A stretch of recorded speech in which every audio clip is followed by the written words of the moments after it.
Амрыг ирээ сонсогчдоо Сэтгэл зүйн хараал подкаст нь болсон бодтой гэмт хэргийн талаар наривчлан дэлгэрэнгүй ярих учраас эмзэг мэдрэмтгий жирэмсэн насан туршаагүй зүрх судасны өвчтөе хүмүүс сонсохгүй байхыг зөвлөж байна. Манай подкаст нь гэмт хэрэг зөрчлөөс урьдчилан сэргийлэх, эрх зүйн мэдлэг олох зорилготой бөгөөд ярьж буй хэрэгүүдийн газар байршил, хувь хүний мэдээллийг тодорхой дурдахгүй болно. За сайн мэдгэнүү сонсогчдоо манай подкастын 27 дахь дугаар хүрэхэд бэлэн болсон байна. Подкастаа сонсож эхлэхээс өмнө та бүхэн сувгаа subscribe хийгээд дуусныхаа дараа сэтгэлдээ үлдээгээрэй. Ингээд өнөөдөр ярих хэрэг бол одоогоос бараг 4-5 жилийн өмнө буюу Монгол улсад коронавирус цар тахал тэгтчихсэн хөл хоройтой үеэр болсон маш хэрцгий зочирдом хэрэг байгаа. Тэгээ одоо ярих байгаа хэрэг маань маш их деталь хэсэг ихтэй учраас бага насны хүүхдүүд болон зүрх судасны өвчтөе мөн жирэмсэн нялх биетэй ээжүүд маань битгий сонсоорой гэж зөвлөж байна. Ингээд хэрэглэгөө орцгоё. Хэргийн талаар товч мэдээлэл хүргэе. За би гэмт хэрэг толбогдсон этгээдийн зураг болон мөн нэрийг нь бүтэн дурдаад явж байгаа.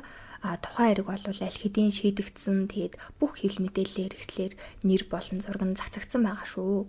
Гэмт хэрэг үйлцсэн этгээд нь Эс Гамболд 2020 оны 11-р сарын 2-ны орой Чингэлтэй дүүргийн 18-р хороо Хандгаатын 10-р гудамжны дугаар тоодод байрлах за нийтийн байранд өөрийн төрсөн дүү 16 настай эмэгтэй дүүтэйгээ маргалдаж за 2020 оны 11 сарын 3-ны өдөр 11 цагийн үед дүүгээ гэрээс нь гарах үед нь араас нь хоолойг нь боож за гэр бүлийн хүчирхийлэл үйлдэн амь насыг нь хохироож за үүний дараа бол дүүгийнхээ цогцыг мөчлөөд гэртээ нуугаад 2020 оны 11 сарын 6-наас 7-ны өдрүүдэд Сүхбаатар дүүргийн дугаар хороо болон одоо Бэлхийн дугаар гудамжинд байрлах дутуу баригц улаан өнгийн тоосгон байшингийн гадна талд нь Сүхбаатар дүүргийн 16 дугаар хорооны нутаг дэвсгэрт байрлах хуучин цэргийн ангийн үлдэгдэл балгас дунд одоо цогцыг зөөвөрлөн хайсан гэмт хэрэг толбогдсон.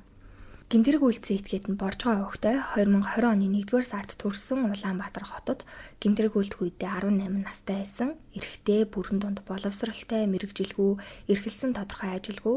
За зан аашны хувьд бол гэрчийн мэдүүлгээр өвдөө цөөхтэй хэрнээ маш их шартай, хүнтэй нэг хിവэр ярьж чаддгүй, жаахан төрмгийн зантай бүх зүйлд одоо өөрийнх нь зөв бусдын буруу олгож хайрцдаг, хүнтэй найзалж чаддгүй, хүнтэй эвдээ байж чаддгүй, зан ааштай хөхтэй, ер нь их төрмгийн зантай, тэгээд хүнтэй маргалдах их дуртай, тэгээд өөрийнхөө бодлыг байнга зөв гэж боддог учраас түүнийгээ бусдад тулах гээд байдаг хөхтэй гэсэн мэдүүлэг өгсөн байсан. За айлын баг буюу дүү болох чимгээн коллежид суралцдаг 16 настай хүсэл тэмүүлэл дүүрэн хүүхэд байсан. Зан аашны хувьд дүлгүүн даруухан боловч ерөөсө Гамболдтой л огт таардгүй. Тэгээ чимгээ Гамболд хоёр бол ерөөсө хоёрхан насны зөрүүтэй. Ер нь л багаасаа байнгын жижиг саажиг аар сархан зүйлээс олж үргэлжил хэрэлдэж мууталцдаг байсан байна. За тэднийг бол гэрээсээ дөрүүлээ чимгээ айлын баг дараагийнх нь ах нь Гамболд болон түүний дээр ахаад хоёр ахтай хамтдаа бэлтгэд бол амьдрдаг байсан ч гэсэн чимгээ тэндээсээ хичээлтэй ахтай бол дандаа хоцроод байгаа учраас ээжтэйгээ хамт чимгээ тэгээ Гамболд 6 буудалд нийтийн байранд 2020 оны 2 дугаар сараас эхлээ өрөөг нь түрээслээ амьдрдаг байсан юм байна. Ээж нь өглөө бол 8 цагт гараад ихэнхдээ орой 10 цагт ажилласаа ирдэг. Ээжигээ авахгүй ахт нь ер нь байн өдөр болгон шахуу хэрэлддэг. Хамгийн наад зах нь гэхэд л ахан дүүгээ ээжийг талах идсэн байна гэд уурлахт нь дүүнд би идээгүй, хоёр ширхгийг үлдээсэн гэж уурлаад хоорондоо маралтж яахын хүртэл нийтийн байрны түрээслүүлэгч эзэн хүртэл сонсч байсан. За ингээд өдөр хоног өнгөрөөд яг хэрэг болдог өдрийн өмнөх шөнө буюу 2020 оны 11-р сарын 2-ны орой одоо бас л дүүтэйгээ Гамбол нилээн муудалцаад тэгээ унтахтаа бол маргааш заавал дүүгээ ална гэж бодоод унтсан байгаа хгүй. Тэгээ маргааш нь 11 сарын 3-ны өдрийн 11 цагийн үед чимгээ хичээлдээ явах гээд гэрээсээ гарах чахт нь Гамболд араас нь очиод хоолойг нь боогоод амь насыг нь хохироогоод зогсохгүй. За зогцыг бол бүхнээр нь цаасын хайрцагт хийгээд зогцос одоо өмнөр орж эхэлсэн учраас арсгар эртээ хутгаар амь хохирогчийг мөчилсөн. Тэгээ мөчлөхдөө гар болон толгойг нь тусдан салгаж аваад цээж их бий болон хөлийг нь хамтд нь хийгээд толгой болон гарыг нь тусад нь нуусан. За 11 сарын 3-ны орой бол мэдээж ээж нь ажилласаа ирээд охин гэртээ ирэхгүй утсан ч холбогдохгүй, фэйсбүүк дээр ч орж ирэхгүй. Тэгээ ууг нь бол ээжтэй захиалсан бараагаа амнаа гэж хэлсэн байгаа юм. Ингээд 2020 оны 11 сарын 3-ны өдрийн орой 11 цаг өнгөрч байхад тэдний ээж бол том өрөөгөө залгаад чимэг дүүчин хороол явж захиалсан хуцаа авна гэд гарсаж одоо болтол ирэхгүй байна алуу байна гэд ган болд бол PC тоглоомын газар тонно гэд яваад өгчлөө гэж хэлсэн байгаа юм. Ээжигээ ярьсан даруй дууг нь ах нь очих гэсэн чинь нэлээд орой болцсон болохоор гэртээ хоноод ер нь гайгүй ахаа л гэж бодсон болоод холбогдох гэсэн ч тэг нэгжгүй байсан. Тэгээд энэ өдрөөс хойш бол 11 сарын 6-ны өдөр ээж нь ах руу дахиж залгаад чимгээд өвч өрөөсөө ирэхгүй хит хончлоо чи хүрээд ирээ гэхээр нь гэрт нь очиж хоноод тэгээ маргааш өдрийн 1 цагаас эхлээд оройн 8 цаг хүртэл вагзаал 3 дөрөвдүгээр хороолол орж хайгаад сургийг нь өрөөсөө олоогүй. Ингээд маргааш өглөө 9 цагийн үед ган болт PC тоглоомын газар тончоод орж ирсэн. Тэгээд тэр өдрийн маргааш нь ч гэсэн дахиад тайсан ямар ч сургаггүй. Тэгээд энэ үед яг хөл хорой тогтоох гэдээсэн болохоор ямар ч байсан хөл хорой тогтоотол 5 буудал 6 буудал хувцсны захиалга өгсөн гих газруудаар нь хайсан боловч бүр олоогүй байжгаад карантинлэгдсэн байна. За гамболтой ах нь ээжтэйгээ ер нь ингээд дүүгээ хайгаад байгаа штэ тий. Эхлээд ээжигээ ярьсны дараа буюу 2020 оны 11-р сарын 6-ны өдөр ээжинд очиж хонох гэж яхад нь гэрийнх нь хан дагуулам байрлуулсан бор шаргал өнгийн шкафны дээр тавьсан цаасан хайрцагнаас нь тусч исэн. Тэгээ тэр үед ах нь бол энэ юу вэ доошо буулгаж харъя гэхэд ган болд царай нь бүр хувьс игээд гинэт сонирн болоод наа чи нилээ үндэ дараа тэгж аваад буулгаа янзлие гэж цусын цэвэрлжсэн байгаа байхгүй. Тэгээ тэнд хонж яхад бол ямар ч байсан маш их эвгүй үнэр үнэртэй байсан. Яг юунаас үнэртэй байгааг нь мдээгүй. Тэгээ ээж нь хүртэл муухай үнэр үнэртэй байна гэд цонхоо онгойлгож байсан байгаа юм. Тэгээ охин ерөөсөө олдоогүй карантинлэгдсэн. Тэгээ цагдаагийн байгууллагууд бол мэдгдсэн байгаа алуу болоод баг хагас сар болсон байхад 2020 оны 11-р сарын 17 эсвэл 18-ны өдөр тэр хавцаа тухайн нийтийн байрны түрээслүүлэгч Facebook үзэж агаад байрыг нь түрээсэлдэг охины зураг алуу болсон гэж зарлагдсан байх нь олж хараад тэднийг рүү ороход гэрт нь ээж нь 2 үтэйгээ байсан. Тэгээ байрны эзэн бол гэрт нь ороод ээжээс нь чимгээ алга болцсон юм уу? Яагаад надад хэлээгүй юм бэ гэхэд ээж нь чив чимээгүй. Тэгээ 2 үгээс нь асуухад баг хүү буюу ган болтон шууд усны сав аваад юу ч дуурахгүй гараа явцсан. Тэгээ байрны эзэн бол та нар яагаад тайхгүй гэртээ агаад байгаа юм бэ гэхэд нэг том хүн гадуур явуулахгүй байна ихчээ гэхээр нь цагдаад мэдгдсэн юм уу гэхэд ээж нь бол ихчэн цагдаад хэлсэн байгаа гэж хэлээд тухайн яриа бол өндөрлсөн. За сая бол ингээд охин алга болоод хэрхэн яаж хайсан гэх мэдээллүүдийг гэрчүүдийн мэдүүлэгтээр тулгуурлан ярьсан байгаа. Тэгэхээр одоо чимэг охин 11 сарын 3-ны өдөр амнаас нь хохирсон. Тухайн өдрөөс хойш 4 хоног гэртээ байлгасан байгаа байхгүй юу? Учир нь том ах нь очиж хоноход хайрцагтай зүйлээс цус тусаад гэрээс эвгүй муухай өнөр үнэртэй дайсан гэдэг байгаа шүү дээ тий. Тэгэхээр тухайн хайрцагт чимэг охины цогцыг аль хэдийн мөчлөөд хийсэн байсан гэсэн үг. Тэгээ ган болд дүүгээ мөчлөөд тулгай болон 2 гарыг нь тусдан салгаад цогцыг таниулахгүй тулд тараншааны нүхэнд хаяад цээж болон 2 хөлийг нь тусдан шуудан тийгээд скотчоор ороогоод ороохтой дүүн тухайн үед өмссөн байсан хувцас гүрдэг өмд цамцтай хамтд нь мөчилж баглаад гэрээсээ гарсан байгаа юм. За 11 сарын 7-ны өдрийн бүр өдрийн 11 цаг болж байхад халтур ээж байсан жолооч 7 буудлын автобусны буудлаас 50 гаруй насны 2 эрэгтэй эмэгтэй 2 хүнийг суулгаад 20 өдөр хорооллын нэг байранд хөргөж өгчөөд буцаад нөгөө 2 хүн 7 буудал орсон байгаа юм хөргөж өгсөн. Тэгээ ингэж авах замдаа бол нөгөө ах ч 2 бэлэн мөнгө байхгүй байна гэд ЭТМ-с мөнгө авах гээд 6 буудлын автобусны буудлын хажуугийн очир төвийн ЭТМ рүү ихнэр нь орсон юм байна. За тэгсэн чинь тэр үед улаан күртэг өмссөн 20 нас арай хүрээгүй юм уу гэмээр нэг залуу гараа өргөөд бэлх явах уу гэж жолоочоос асуусан. Тэгэхээр жолооч бол ах нь хүнтэй авж яана 7 буудалд буух юм уу дургуцгүй бол суучих гэсэн чинь тгийгээд тэг ган болд энэ үед мөчилсөн цогцоо шуудаан тийцэн байгаа штэ. Тэг жолооч бол юу ч мэдгүй ачаан юм байна гэж бодоод бууж багаж онгоолгож өгөөд авч явсан. Тэгээ бүр жолоочийн хувьд бол цагаан шуудаатай эд зүйлийг нь ган болттой хамт өргөлцөж машинда тавиад цаашаа хөтлсөн байгаа юм. Тэгээ 7 буудлын дэлгүүрүүдийн ойролцоо нөгөө ах их хоёрыг буулгаад цаашаа ган болттой бэлэг рүү явж задгаа газар овгор товцогтой газар очиод ган болд ахаа энд буучий гэж шуудаатай эд зүйлээ аваад буугаад үлджээ. За ингээд тухайн өдрөөс хойш нийт 16 хоног өнгөрсөн. Охины цогцыг бол бэлгийн тэр хавьд аваачаад хайцсан байгаа юм. 2020 оны 11-р сарын 23-ны өдөр тэр хавьд амьдардаг гэрээсээ гарахгүй гэртээ зургт үзээд байжээсээ чи нохоо ингээд яалтчгүй урд зүг рүү харахад хуцаад байсан.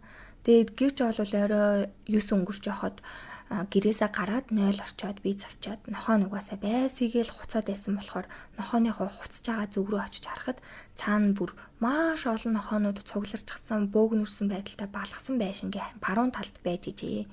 Ингээд гэрч нохоо цугларсан газарт очиход харахад бол балгасан байшингийн баруун талд нь 2 ширхэг цагаан өнгийн ууттай зүйл харагдаад тэгээ тухайн 2 ширхэг цагаан шуудаатай зүйлийг байшингийн ёроол руу цуулаа тавьсан. Гэрч наад талд нь байсан шуудаатай зүйлийг татаж үзэхэд хөнгөн байсан болохоор задалж үзэхэд дотроос нь давхар шуудаатай зүйл гарч ирэхээр нь тэр шуудааг нь дахиж онгойлгож үзсэн чинь 4 ширхэг зүйл гарч ирсэн. Хоёр нь цагаан гэлхэр утанд ороогоод бистүү скотчдсан хүлдүү мах маягийн зүйл. За дараагийн хоёр нь бол шар өнгийн гэлхэр уттай юм байсан ба нэг утанд нь эмхтэй үний хар өнгийн гар цунх, нөгөө гэлхэр утанд нь цус болсон хувцснууд байсан. Тэгээ тэр үед муудсан юм шиг муухай өнөр гараад ахаар нь шууд цагдаагийн байгууллага руу залгаад энд нэг ууттай юм байна, өмхирсэн муухай өнөртэй зүйл байна, хүний цус болсон хувцснууд байна гэд дуудлага өгчвээ. За дуудлага мэдээллийн дагуу цагдаагийн байгууллагаас эргүүлийн цагдаа нар ирээд нөгөө задлаагүй байсан шуудааг задлж үзэхэд дотроос нь 2 давхар шуудаанд хийсэн ногоон алга өнгийн гэлгар уттай том хэмжээний зүйлийг скотчоор битүү ороодсон. Тэгээ дуудлагаар ирсэн цагдаагийн албаагч хүрцний зүйл байвал аваад дээрээч гэхээр нь гэрч гэрлэгүү ороод хүр завчирч цагдаад өгөхөд хүрсээр онгойлгох гэх оролцсон боловч юусаа задрахгүй харна. Дахиж гэрээсээ гутаг авчраад ингээд цагдаагийн албаагч нөгөө гэлгар уттай зүйлийг онгойлгож үзэхэд бол маш муухай үнэр гарч ирсэн байна. Тэгээ дуудлагаар ирсэн тухайн цагдаа нар бол хүний цогцос юм шиг байна гэж шууд бүрэлдэхүүн дуудсан. Гэхдээ гэрчийн хувьд бол 2020 оны 11 сарын 21-ний өдөр буюу тухайн өдрөөс 2 хоногийн өмнө гэрээсээ өдрийн 12 цагийн үед гараад уртлынхаа уул руу алхаж очиод 12 өнгөрж явахад гэртээ ирэхэд ямар нэгэн мэдгэдэггүйц ил зүйл бол огт байгаагүй. Тэгээд 2020 оны 11-р сарын 21-ний өдөр гэрээсээ гараад дээшээ явж байхад хогны машин хог ачаад явсан гэсэн мэдүүлэг өгсөн байгаа хгүй юу. Тэгэхээр тухайн цогц тэр газар яг хит хонсон хэрвээ хог ачилтын машин мэдэхгүй аваад явсан бол бас яах вэ гэсэн тамга гарч байгаа юм. Ингээд бүрэлдэхүүн ирээд тухайн газрыг бол хамгаалтанд авч Сүхбаатар дүүргэх цагдаагийн газраа 2 дугаар хилтэс, нийслэлийн цагдаагийн удирдах газрын хүнд гэмт хэрэгтэй тэмцэх хилтэс, эрүүгийн цагдаагийн албаны хүнд гэмт хэрэгтэй тэмцэх хилцээ албаагчид хэргийн газрын үйлчлэг хийж шалгахад бол цээж, их бий болон хүний 2 мөчөлсөн хүл мөчлөгтэй бүр хувцастай мөчөлж өгсөн цогцыг хэн болохыг тогтоож чадахгүй байсан. Тэгээ үүрж исэн цөмхөн хамтайсан болохоор дэвтэрний гадна талд тэр сургуулийн тэр ангийн сурагчгээ битсэн байдаг шүү дээ. Тэгээ тэр мэдээллээр нь сургууль дээр нь очиод сургуулийн захиргаа болон багштай нь уулзахад бол тийм манай сурагчин хичээлд ирэхгүй удаж байгаа гэд гэрийнх нь хаягаар очиж ар гэрийнхэнтэй уулзсан байсан. Охиныг бол угаасаа ор сургуу алга болсон гэж цагдаагийн байгууллагад мэдгдсэн байгаа шүү дээ.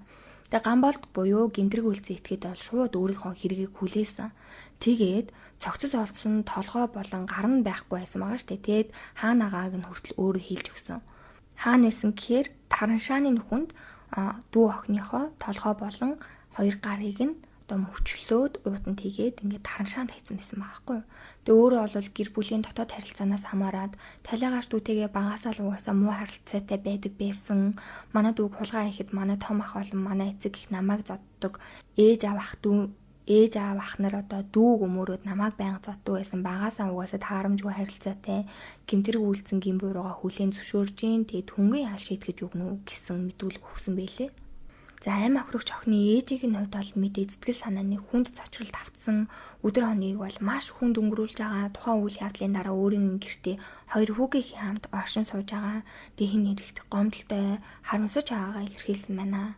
Гамболд чимэг нарын аав нь хүртэл гамболд дүүгээ буруутгаад байнга маргалдаж хэрэлддэг, хаяа дүүгээ зодчдөг байсан.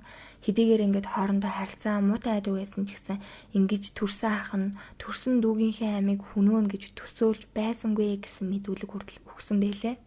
За одоо та бүхэнд шүүхийн шинжилгээний үндэсний хүрээлэнгийн 2020 оны 12 дугаар сарын 14-ний өдрийн дүгнэлтээс танилцуулъя. Талигаачийн цогцост хийсэн шүүх эмнэлгийн шинжилгээгээр амьддаа үүсгэгдсэн хүзүүний цус хуралд үүдэн дээд 101-р шүдний сулрал нас барсны дараа үүсгэгдсэн биенээс толгой мөчтийг салгаж мөчилсөн шарах, шээсний сүв, давсагны арга ханны урагдал, нарийн гизний гадагшлалт гэмтлүүд тогтоогдсон. Талигаачийн цогцос ялзарсан учраас өвхөлт хүргэх архаг хууч өвчнг тогтоох боломжгүй. Талигаачийн булчинд хийсэн химийн лабораторийн шинжилгээгээр спиртийн агуулмж илрээгүй. Талигаач нь ойролцоогоор 160 см урт, 60 кг жимтэй, нас бараад 5-аас дээш хоног болсон байх боломжтой. Өтрэний арчтас наалтцсан нэр бэлгээс үрийн шингээ илрээгүй, сарын тэмдэг ирсэн шинж тэмдэг илрээгүй. Талигаачийн биенээс толгой, мөчтийг нас барсны дараа тасалж салгасан, ам, хамар, хүзүү, хоолой, гаднаас дарагдах хэлбэрийн амьсгал бүтэлтэнд орж нас барсан гэх дүгнэлт гарчээ. За мөн шүүхийн шинжилгээний үндэсний хүрээлэнгийн 2020 оны 12 дугаар сарын 9-ний өдрийн дүгнэлтэд шинжилгээнд дэрүүлсэн зүүн баруун хүйлийн хэсгийг хийсэн 2 шиг мяндсан удны гадуур ороосон 10 хэсэг наалт туузнаас гарын мөр илэрсэн. Тэгээ шинжилгээнд тэнцсэн дугаарлсан 4 ширхэг гарын мөр санд болвол ган болдын зүүн гарын эрхий, долоовор, ядам, баруун гарын эрхий хуруугаар үүсгэгдсэн мөрнүүд тогтоогдсон. Мөн тус оныхоо 12 сарын 26-нд шинжилгээнд дэрүүлсэн нөгөө жолооч ах шуудайг нь ган болттой хамт өргөсөн гэдээсэн шүү дээ. Тэгээ тухайн жолоочийн гарын дарц шинжилгээнд бас тэнцсэн. Гэхдээ уулнаас нөгөө мөчлөгдсөн эмэгтэй хүний цогц олдсон скотчноос цээж хэсэг 2 хүлд олдсон толгой, гаранд хурууны хээ бол олдоогүй, гадна талын нөгөө нэг шууданаас нь хамт байрсан учраас тэндээс нь бол хурууны хээ олдсон байгаа юм. За мөн шинжилгээнд дэрүүлсэн хэргийн гар зэргийн үзлэгээр хураа авсан нийт 3 ширхэг хутганууд бол шинжилгээнд тэнцсэн. Гэтэ хутганууд дээр бол цус илрээгүй. Харин эхний номер 1 гэж дугаарласан хутган дээр цус илэрсэн. Энэ цусыг бол бүлгийн харьяалал болон хүн амьтны аль нь болохыг тогтоох боломжгүй гэжээ. За шүүх сэтгэц эмгэг судлалын 2020 оны 12 сарын 2-ны өдөр бол гэмтрэг үйлцэн этгээд буюу ган болтод дүгнэлт хийсэн.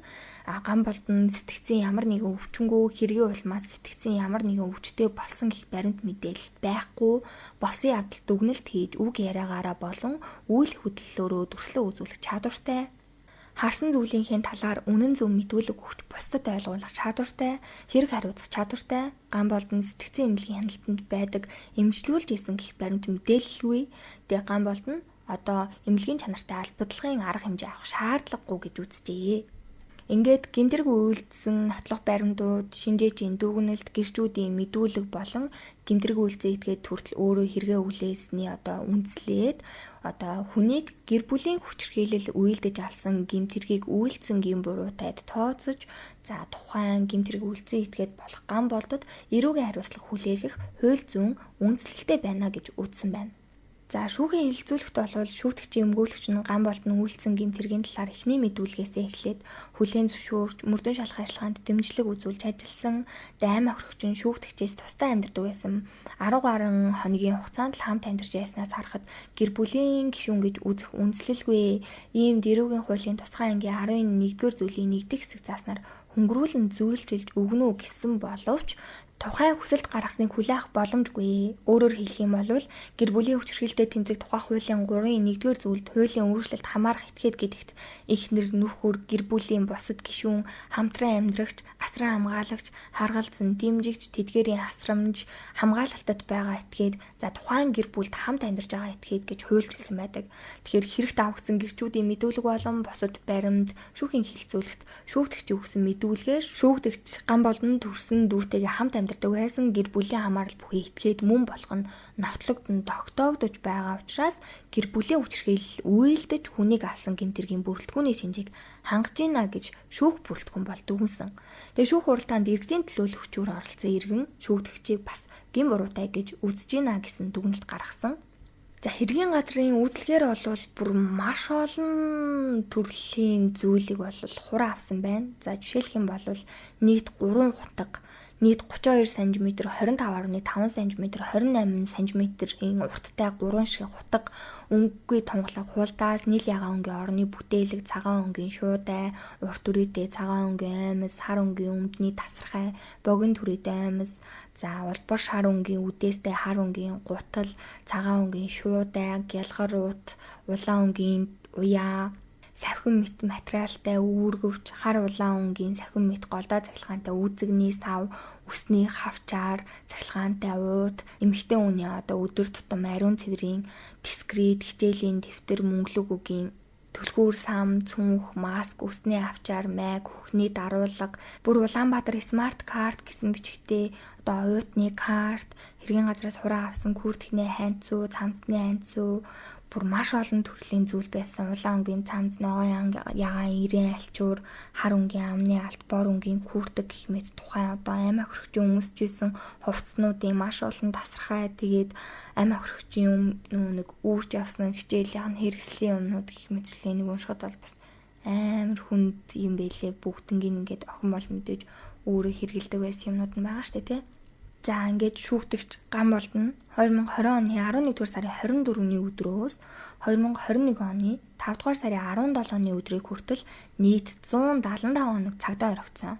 Тэгээд цагдаа орхисон энэ хугацааг нь түүний ял эдэлсэн хугацаанд оруулан тооцох бөгөөд Монгол улсын эрүүгийн хэрэг хянан шийдвэрлэх тухай хуулийн дугаар зөвлөлүүдэд тус заасныг удирдлага болгон тогтоогоод шүүгдэгч борж байгаа хүүхдээ Сканболдыг эрүүгийн хуулийн тусгай ангийн 11-р зүйлийн 2 дахь хэсгийн 2-ын 8 дахь заалтад заасан хүнийг гэр бүлийн хүчирхийлэл үйлдэж алсан гэмтэрэг үйлцэнгийн буруутай тооцож бүх насаар нь хорих ял шийдгсэн бөгөөд оногдуулсан хорих ялыг хаалттай хорих байгууллагад тусгаарлаж бүх насаар нь нийтлүүлэх тогтоол гарсан байна.